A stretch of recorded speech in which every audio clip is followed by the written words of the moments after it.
1960s, futurists have been dreaming about something called cryonics. It's the idea that we should freeze people in liquid nitrogen after they die, preserving their bodies until science can find a way to bring them back to life. Since then, cryonics has been featured in movies and TV shows and gotten a ton of attention, but it's never really taken off. Partly that's because it's expensive, more than $100,000 at the big cryonic centers. And partly it's because it kind of sounds like a sci-fi gimmick. But thanks to new developments in life extension science, cryonics is making a comeback. And I'm going to meet one San Francisco tech worker, Dan Held, who's considering signing up. So when I first started looking into cryonics, I was pretty skeptical.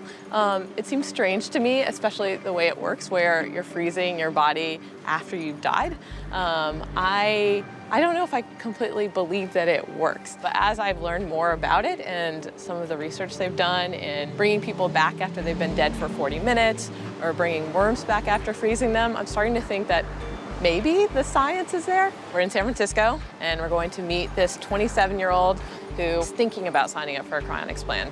He's an early adopter, he loves Bitcoin, he loves drones, and now he's interested in this technology, cryonics. He wants to live forever. So, Dan, why are you thinking about signing up for this cryonics plan? I'm not really afraid of dying. I'm going to live my life as I always do. But there's no reason it has to end if there's medical technology that could advance it or preserve it for someday in the future. Are you skeptical at all? You know, I have a very limited understanding so far. So if I can increase that understanding, maybe I will see cryonics as I saw the same future in Bitcoin and drones. There are only a handful of cryonics facilities in America. The one we're going to, TransTime, is located in a nondescript industrial complex in San Leandro. It's a strange place to find a cryonics lab, but then again, everything about cryonics is strange. Dan Held. My name is Steve Guerin. Nice to meet you. Would you like me to show you around? That'd be fantastic. Okay, come on. This is our, we call it our dewar hall. And dewars are basically just very large thermoses where you store your coffee or your cold drinks. We actually store patients in there in liquid nitrogen. So just to be clear, there are 3 dead people in these tanks who paid $120,000 for the chance to live forever. Cryonics has its own insider lingo. You don't say someone's dead, you say they're suspended. The bodies inside these tanks aren't corpses, they're patients. And people here still talk about these bodies as if they just went on vacation and they'll be back in a week or 2. And we have this viewing area, so loved ones and people who knew the patients can come and basically visit them. I mean, there's no flowers involved because, again, the person's not really dead yet. We certainly hope they're going to be revived and come back to life, and you know. So that's kind of how we like to treat this place. It's almost like a hospital. We replace their blood with a cryoprotectant to minimize any freezing damage. We also insert thermocouples, which are basically thermometers, so we can keep track of their core body temperature. And then from there, we would take them down to -80. As far as the technology goes, there are no computers involved, there's no electricity involved. There's only 2 things that we need to do, is monitor your temperature and make sure that we top up with liquid nitrogen every 3 weeks. Are there backup systems, you know, just in case the liquid nitrogen, you know, you don't get a shipment or the electricity goes out? Right. The people in the dewars are actually upside down, so their heads are at the very bottom. So as you know, the liquid nitrogen evaporates from the top, right? And so the levels go down and down and down. And so if we don't replenish, they will continue to go down. But the last part of your body that will be basically exposed to higher temperatures will be your head. If everything fails, you have at least probably about 2 months before basically it's too late. Does the $120,000, does that cost the initial freezing? Everything. What's the term of the contract? Until we can unfreeze you. Okay, so it's as long as it takes. When do you think that's going to be? From what I can tell, roughly about 30 years. How certain are you that he's going to come back out? I'm very certain. I mean, I'm as certain as technology will keep on getting better. And I think that's a pretty sure bet. Cryonics challenges our idea of what death is. And that forces us to think harder about how life works. At the core of cryonics is the idea that we're machines that can be fixed. A lot of people have driver's licenses and have donor cards. But then you would ask the question, but when I'm dead, doesn't that mean my organs die too? And the answer is obviously not, because if that would be the case, you wouldn't be donating your organs, right? these organs that are supposedly dead are flown across the country and they're put into people. So almost Right. like a half a day later. Exactly. Right. And you've heard of people freezing their eggs and stem cells and Right. fertilized embryos. Well, they're frozen in liquid nitrogen. I think kind of things really started to change is when we got the defibrillator. People who used to, quote, die, heart attack, well, they would call the EMTs, the defibrillator would come out, they'd zap them and they'd not be dead anymore. So were they dead or what were they?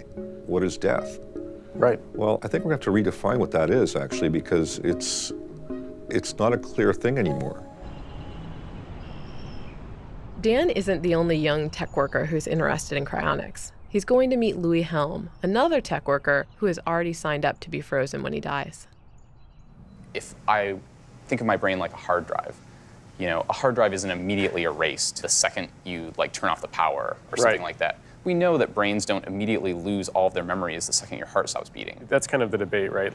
And that's why I was so interested in cryonics was that, what is death? A lot of people don't deal with end-of-life situations logically, I would say. I think my mom had a lot of concerns. She's very religious, so she was telling me, well, what does it matter? You're already saved through the power of Jesus Christ. This isn't really going against that, in my view. There's nothing in the Bible about not trying to do more to help yourself. I agree. Just Otherwise, that. you wouldn't take medicine. Right. I think one of the real benefits is you get invested in the future, right? Right. The future now turns from something that you hope works out to you need to make it work out, because Right. if there's no future, you don't have anywhere to go. I never try and give anyone the impression that I think that it's guaranteed to work, because it's not. Business could fail. It might turn out that there's some process that neurons undergo that might be unsolvable. It all lowers the chance that it might work, but You're going to be gone anyways. yeah, it's still a good bet. From my understanding, you sign over a portion of your life insurance. I pay around $35 a month. I mean, That's affordable that's for- lower than my cell phone bill, and I can live forever. It's a very low payment for the return. Yeah, exactly. There's a skeptical part of me that I just don't think of the human body as computer hardware that we can just rebuild and restart and it's still us. So I remain skeptical, and I wonder if cryonics isn't just this kind of faith-based science. The science of freezing a human body hasn't changed that much in the last 50 years, but the science of bringing frozen people back is getting much more interesting.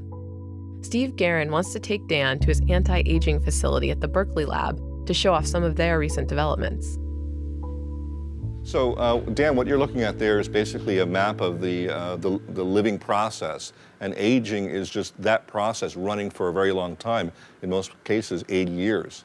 So imagine a symphony, okay? We're trying to figure out who the players are, what the music looks like, in order to figure out what's causing this degradation in the music, as it were, the music of life. Say I go through this cryogenics process and I got frozen when I was 85 and I come back when I'm 85. Right.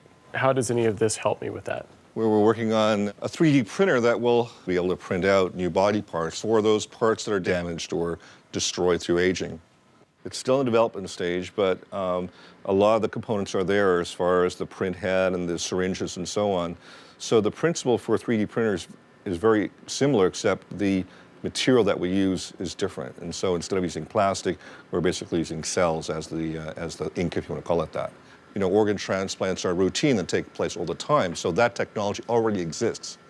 The difference would be is we would use Dan's own cells. He would not have to take anti-rejection drugs or any of that. It would be his tissue. It's a perfect fit. It's a perfect fit.